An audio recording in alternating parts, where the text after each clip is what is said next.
Ralph Waldo Emerson said that the law of cause and effect is the law of laws. And the extent to which you understand and apply that in your life will determine how far you get and the kind of results you get. You see, the law of cause and effect states that every cause has an effect, and every effect becomes the cause of something new. Now, before Ralph Waldo spoke about this, ancient script had spoken about this when he said that a man reaps what he sows. You reap what you sow simply means that whatever you are reaping now is what you've sown in the past. So you ask me, Coach, do you mean to say that my unhappy marriage, I am the one who has sown it? Yes. Do you mean to say that my bank balance, my health, my relationships, and my happiness are all as a result of things I am doing? And the answer is yes. Let's take a look at how results are caused. You see, your results are caused by your actions.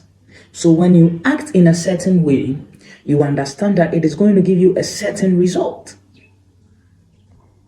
Now, beyond that, the question now becomes, where do my actions also come from? Let's look at the law of cause and effect. Every effect has a cause. So your results, which are an effect, have a cause, which is your actions. Your actions are also a cause. But don't forget that in the beginning of the video, I said that every effect now becomes the precedent and becomes an action for which another effect follows. So now your actions, even though they are a cause, they are also to an extent an effect. What is the cause of your actions? Your actions are caused by your feelings or your emotions, and this is very powerful. You see, your emotional state determines the way you act on something. So if you are feeling inspired, feeling positive emotions about something, it means that you are going to go to work taking positive action that brings positive results. And if you are in a negative emotional state, you are going to take actions with a negative emotional state and get negative results. Now, something very profound I want to share with you. In the Bible, a story is told of a man who says that what I feared greatly is what has come upon me. And this is something that is worth thinking about. He said that what I feared greatly is what has come upon me. This means he spent his time involved negatively in an emotion consistently so much that it translated into the results he saw. So it means that in the same way he was so fearful about something that he came to see it, if he had been excited about getting a certain result, then he would have gotten it. And this is where it gets serious. Job says that what I feared greatly is what has come upon me. If you go back to the pages just before then, there is a discourse between God himself and Satan, where God says that go and look at this guy, go and try all you can with him. And you might be asking, for what reason does God go to do that? And you get the answer when he says, what I feared has come upon me. What I spent time consistently thinking negatively about is what I am seeing now in my life. Where do your emotions come from? Your emotions come from your thoughts.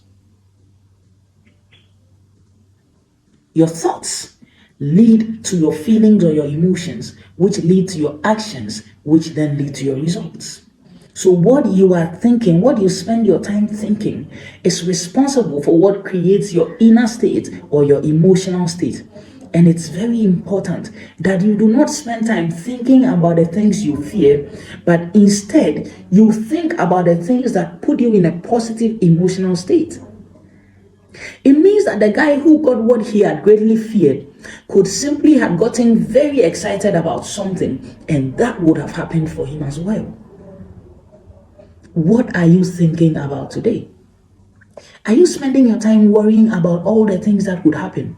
Or are you spending your time constructively and emotionally in a positive way thinking about the things you want? Now the question becomes, If my thoughts is what is responsible for the kind of results I am getting, how come I am getting results I don't like? Why would I consistently think about the things I don't like and see them in my life? Because your thoughts also are an effect, and the cause of your thinking is your programming. Your programming is responsible for the kind of thoughts you think. What is this programming and how is it formed? You see, all of us are programmed to act the way we act in the world. Where does our programming come from? When you are born, between the ages of 0 and 7, where you don't have much awareness, what happens is that whatever is happening around you is something that you receive and install into your mind, which is your subjective mind, your subconscious mind, which is your emotional mind, responsible for your results. Now, when you grow up until the ages of 5 to 7, you begin to grow a conscious faculty, which now allows you to be able to select the kind of thoughts you think.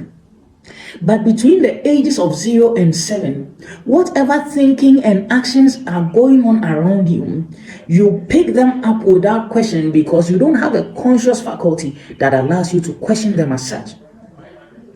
So if you grew up in a place where people mismanage money, then it's likely that you are going to mismanage money as well. And this is where it gets painful. There are times where the people who programmed you do not understand the law of programming, so they do not know that they were programming you in a way that is going to get you bad results. So now, how do you break away from that kind of programming? You ask yourself, what do I want? You want to take an honest look at your results. You see, we are designed to lie to ourselves. We are designed to kid with ourselves. We are designed not to look at things the way they really are.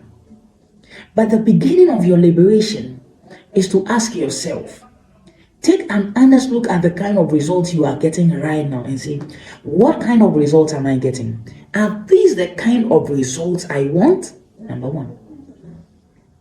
If they are not the kind of results you want, there's no problem at all. Because the liberating thing about this is that you now understand how results are caused.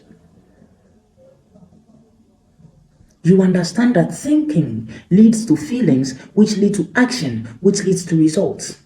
Your programming has led you to thinking in ways that don't get you the kind of results you want. But because you have consciousness, you are now able to select the kind of ideas you want to think about now. So now, how do you change your results? You want to change your programming if you want to change your results. How is your programming changed? Your programming is changed by repeating the ideas that support the new results you want to get. So let's say you want to lose weight. You're overweight. You find yourself thinking, hey, I'm overweight. And then that brings you into a feeling of inadequacy. It makes you feel bad. It makes you feel fear. And what does that do? It causes you to act uninspired instead of getting up to do the workouts, doing the diets, doing the things that will help you. You don't act. And what do you get as a result? You keep on getting the result of unhealthiness. But if you can change your programming and begin to say that I am a healthy person. If your programming says you are a healthy person, then how does a healthy person think? Probably you do not know. But the thing is, you can learn. And this is where you begin to install new files into your mind. You begin to think in new ways that support you. You go to someone who has the kind of result you want and say, how do you think for which reason you have this kind of result? How do you think for which reason you have this kind of bank account? How do you think for which reason you have this kind of business? How do you think for which reason you have this kind of impeccable health? If you can go to the person and begin to learn how to think in new ways, you can change your program. Now here is the catch. When you begin to change the kind of thoughts you are thinking, your programming is going to come very hard at you. Why? Because it is all you have known. So at the suggestion of a thought that is contrary to what you already know, your mind is going to reject it and come against this new thing you are trying to do. And how do you overcome that? You overcome that by what we call constant spaced repetition. That means that learning a thing just once does not help you. So you see a lot of people, they've read a book, but you realize that the results they've gotten or they are getting do not correspond fully to what they've read in the book. Why? Because reading a book for just one time does not cause you to change your programming. It is the consistent application of new thoughts, the consistent way of learning to think in new ways, learning to feel new emotions that support where you are going, and acting in new ways that brings you the results. Listen closely. Learning to think in new ways, learning to put yourself in an emotional state that supports the kind of results you want, and learning to take action. Very important. Taking action on what you are learning is what causes you to now install new habit files or new mental files that get you the kind of results that you now want.